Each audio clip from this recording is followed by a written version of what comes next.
Hey. I'm outside and I'm near a roadside, so you're probably going to hear lots of cars. Somebody was just blasting annoying rap music. Now, my oldest daughter loves rap. I've brought her to many rap festivals, and I endured, and there is some rap that I can get down with, but anybody playing their music as obnoxiously as that guy, it could have been country music, it could have been rock and roll. I've been really digging Creedence Clearwater lately, one of my favorite bands, and it could have been them. It's just so annoying when somebody's blasting music like that.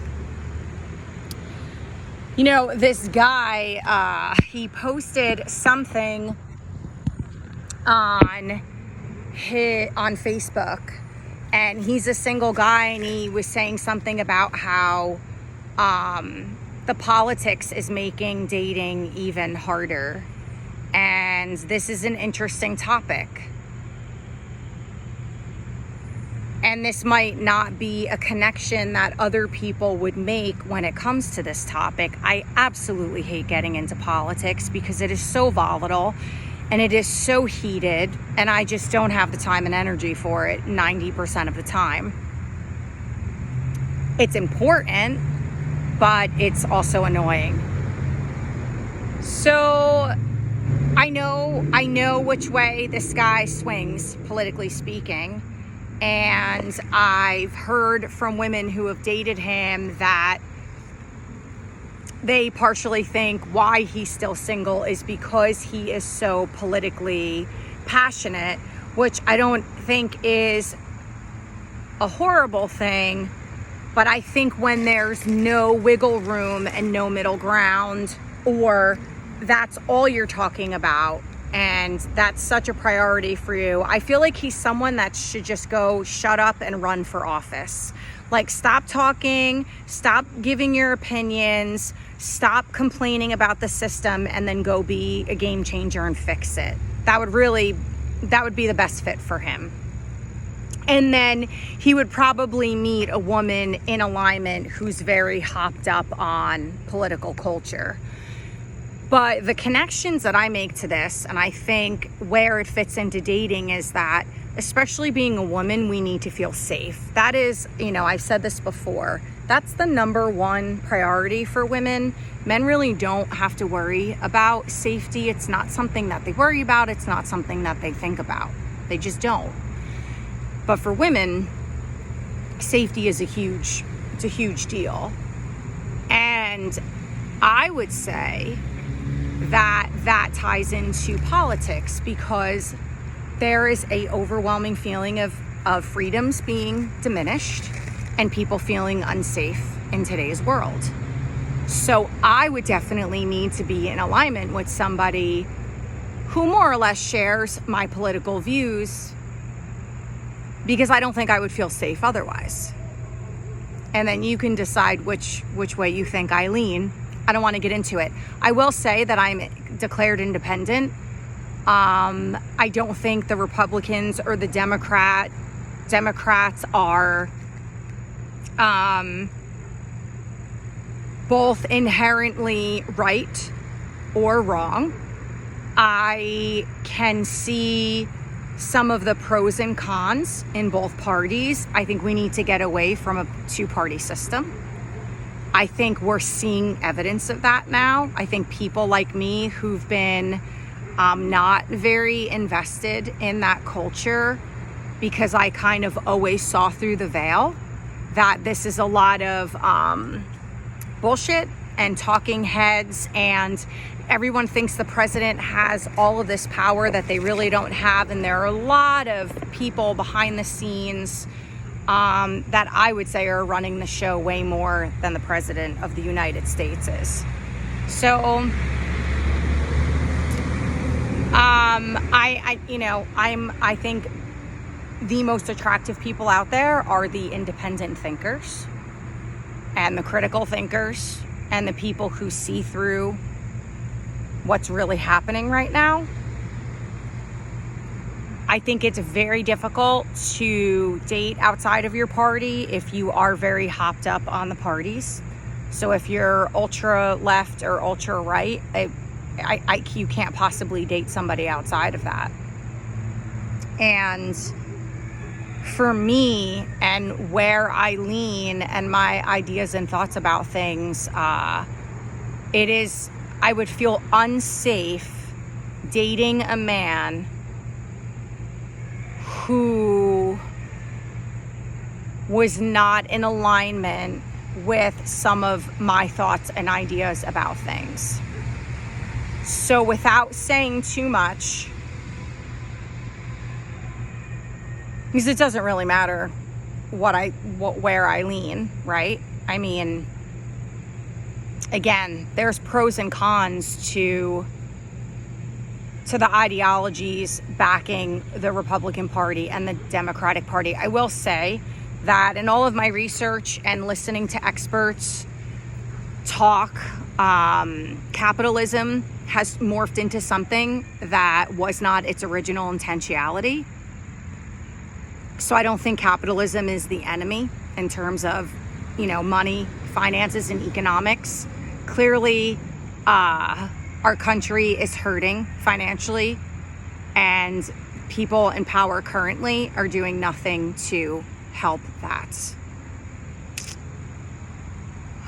Do I think either current candidates are people that I would want to see in power if there were other choices outside of that? Which there are other choices, but let's face it, most independent parties aren't going to make it. The person who I would love to see become president of the United States, it's such a long shot. Do I love the two dominant people running that, one or the other is clearly going to be the president of our country? No. Is there one that I think is the lesser of two evils? Yes. Do I think that people should be voting for a woman because she's a woman and has a vagina, and everybody wants to see a woman in power that feels like the country has been robbed of that for so long? I don't think anybody should be voted into power just because they're a certain ethnicity, just because of a specific background, just because of their gender. I think somebody should be voted in power because they genuinely have a good handle on American culture, on the financial well-being and health of the country, and are going to enhance humanity. Now, when I say all of this, people say, all right, I'll get more specific. Fuck it, who cares? So, the Trump haters, he's got such a big ego. Listen, if you think that you can get into politics and not have some sort of inflated ego, I mean, come on. Actors and actresses, professional singers, anyone in the spotlight, anyone that is super forward-facing and has a celebrity status, you need a certain amount of ego to do those things. Your ego isn't bad. Does he have an inflated ego? Yeah. Do I find it hilarious? Yeah, I do, actually. I think he's funny. I love that comedians get so much of their skits from, Trumpisms. To me, it's humorous. Again, would he be my first choice? No. Would Kamala be my first choice? Absolutely not. But here we are. And I think voting for the person that is more invested in our freedom. I personally don't understand how people are not terrified at this point of some of the things that are happening, why you would want to be forced to make certain decisions.